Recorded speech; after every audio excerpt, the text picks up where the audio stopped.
சுரேஷ் வேலை போன விஷயத்தை பற்றி விசாரிக்கிறதுக்காக என்கொயரி வச்சிருக்காங்க. இங்கே சுரேஷ், தங்கராஜ், மதி ஸ்டூடெண்ட் எல்லாரும் வந்திருக்காங்க.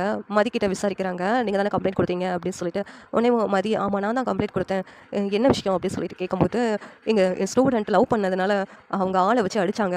அதுவும் அது போலீஸ்லேயே சம்மந்தப்பட்டிருந்துச்சு. போலீஸ் கட்ட பஞ்சாயத்து பண்ணுறவங்களோட சேர்ந்து இந்த மாதிரி தப்பு பண்ணலாமா, அதனால தான் அந்த போலீஸ் மேலே நம்ம கம்ப்ளைண்ட் கொடுத்தேன் அப்படின்ட்டு மதி சொன்னதும், அந்த போலீஸ் இருந்துக்கிட்ட, என்னப்பா உங்கள் ப்ரொஃபஸர் சொல்கிறதெல்லாம் உண்மையா அப்படின்னு கேட்குறாங்க. இல்லை மேடம் மாற்றி சொல்கிறாங்க. மேடத்துக்கிட்ட நாங்கள் அன்றைக்கி என்ன சொல்லன்னு தெரியாமல் இப்படி ஒரு பொய்யை சொல்ல வேண்டியதாகிடுச்சு. ஆனால் நான் வந்து அந்த பொண்ணை டீஸ் பண்ணேன். அந்த பொண்ணுக்கிட்ட டீஸ் பண்ணதுனால அந்த பொண்ணு போலீஸில் கம்ப்ளைண்ட் கொடுத்துச்சு. அதனால தான் இன்ஸ்பெக்டர் என்னை அடித்தாங்க. மற்றபடி அவர் ரொம்ப நல்லவர் அந்த இன்ஸ்பெக்டர். அவர் எந்த தப்பும் பண்ணலை. தப்பு பண்ணதெல்லாம் நான் தான் அப்படின்ட்டு அந்த பையன் சொல்கிறான். என்னடா நீ இப்படி பேசுகிறேன்? அன்றைக்கி வேறு மாதிரி தானே என்கிட்ட சொன்னீங்க, இப்போ என்னென்ன மாற்றி சொல்கிறீங்க?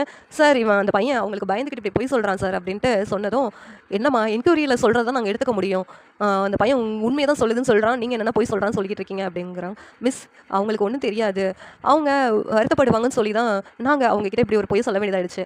மேடமும் எங்களுக்கு சாதகமாக போலீஸில் கம்ப்ளைண்ட் கொடுத்தாங்க அப்படின்னு சொல்லிட்டு இங்கே சுரேஷ் பற்றி நல்ல விதமாக அந்த ஸ்டூடெண்ட் சொல்கிறாங்க. இதெல்லாம் பார்த்துட்டு சுரேஷ்க்கு ஆச்சரியமாக இருக்குது.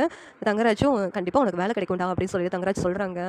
உடனே இன்கொயரி முடிஞ்சதும் சுரேஷ் மேலே தப்பு இல்லை, மறுபடியும் நீங்கள் வேலையில் வந்து ஜாயின் பண்ணிக்கலாம்னு சொல்கிறாங்க. இதை கேட்டுட்டு இங்கே மதிக்கு கடுப்பாக இருக்குது. மதி வெளியில் வந்துட்டு அந்த ஸ்டூடெண்ட் கிட்ட கேட்குறாங்க, எதுக்காக இங்கே வந்து மாற்றி சொன்னேன் அப்படின்னு கேட்கும்போது, சாரி மேடம், நீங்கள் அவங்களை கல்யாணம் பண்ணியிருக்கீங்களா, அப்படி இருக்கும்போது அவங்கள பற்றி எப்படி நாங்கள் தப்பாக பேச, அதனால தான் நீங்கள் எங்களுக்கு எவ்வளவோ செஞ்சுருக்கீங்க, உங்களுக்காக தான் நாங்கள் இப்படி ஒரு பொய்யை சொல்ல வேண்டியதாகிடுச்சு அப்படின்னு சொல்லிட்டு சொல்கிறாங்க. நான் கேட்டேன்னா எனக்கு இதான் நல்லது பண்ணணும்னு கேட்டேனா அப்படின்னு சொல்லிட்டு மதி சொல்லிக்கிட்டு இருக்காங்க.